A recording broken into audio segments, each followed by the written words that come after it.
move on here.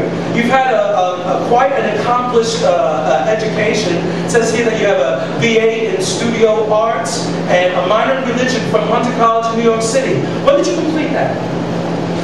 September 1st, 1991. 1991, so that's fairly late in your educational career. Well, that's quite an accomplishment. Most people don't go back to school after their formative years. What led you to go to school and get those accolades? I was in the museum field at the time. And for what museum? The Morgan Library, art galleries. What did you do for them? It was a art conservative. You were, I don't know what that entails. Well, I fixed the master drawings and written documentations and the master drawings. So that if there was something that was damaged in a piece of art, you would fix it? Yeah. Well, that's fantastic. Let's move on, okay? Significant relationships. Most people think it's silly, but you would say that the Reverend Pat and your goddaughter Annie, which I don't consider silly at all. Tell me, how has Reverend Pat influenced your life to this day? Well, that'd be hard to say in just a short while, but Reverend Pat and I have been together since 1985 when I became a member of MCC New York. Actually, I started with the denomination in 1972, shortly after the started, but in LA with Reverend Troy. And that's the last male pastor I've had.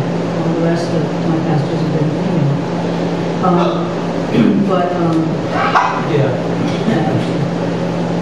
I think Reverend Pat helped me to understand that it wasn't shameful to be trans, and that I could come out as a trans person. When did you first realize that you were indeed trans and not a bad lesbian?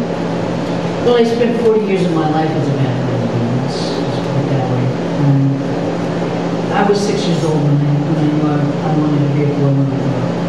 And you know, magically, with God's grace, you've accomplished that.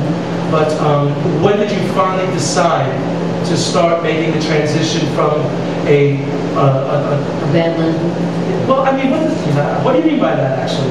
Well, you know, I've always been male in my head, so, you know, I could mime or mimic my lesbian sisters in the bar, but when we got home, it was a different thing. You know, I was like always male, and all my partners would say, you know, you're just a little too masculine for me. So, you know. Really? I didn't think that was possible in the lesbian world, but. Oh, yeah. Okay, so what'd you say? She's not saying anything. Listen, if you have something to shout out, you better say it loud and proud. I said, I don't think any man ever does. Okay, that's right. Okay, so now, it seems that one of your proudest achievements is becoming a deacon. Yeah. Okay. When did that happen? That was in 1997. I first took my classes to become a deacon. So then you were just a member up until that time? Well, I was always head usher. You always have something. Let's find out what was your highlight experience thus far in the church? As Buddy. Probably standing up on behalf of all Amy's godparents when she got baptized. As a baby, yeah. And that's the thing. That's a common experience that no matter what you identify as, everybody has in common. You know, that people can be a parent and everything like that. Anything you want to share with this audience before we go to our next guest?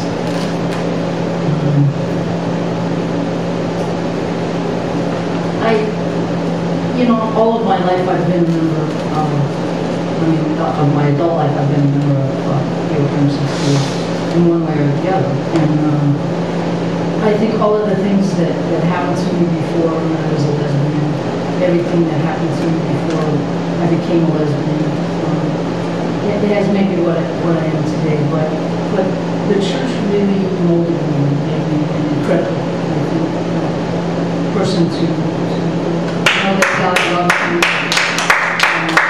There are more than 3 people in this room, and God loves everybody, so let's give a round of applause to God.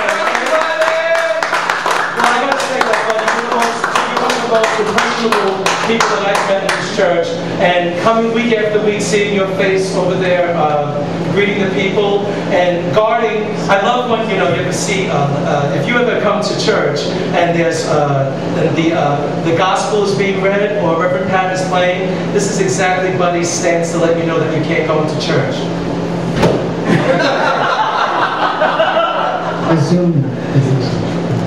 Which surprises me that she would show that part of her, he would show that part of her body, excuse me. But in any case, you do it. Well, isn't it now? You need a wider angle on that lens, right? Okay. Well, anyway, give another warm round of applause. What was it? One more thing, because I think you need to know, and they need to know that I'm also a cop. We didn't cover that. We didn't cover that. And that's just what We didn't cover that. But it's in, you know, all the time. And you know, the next time that you are in the Congregation Revealed, which is going to be soon, we're going to talk about your association with the New York City Police Force. Okay? Now, come as a cop.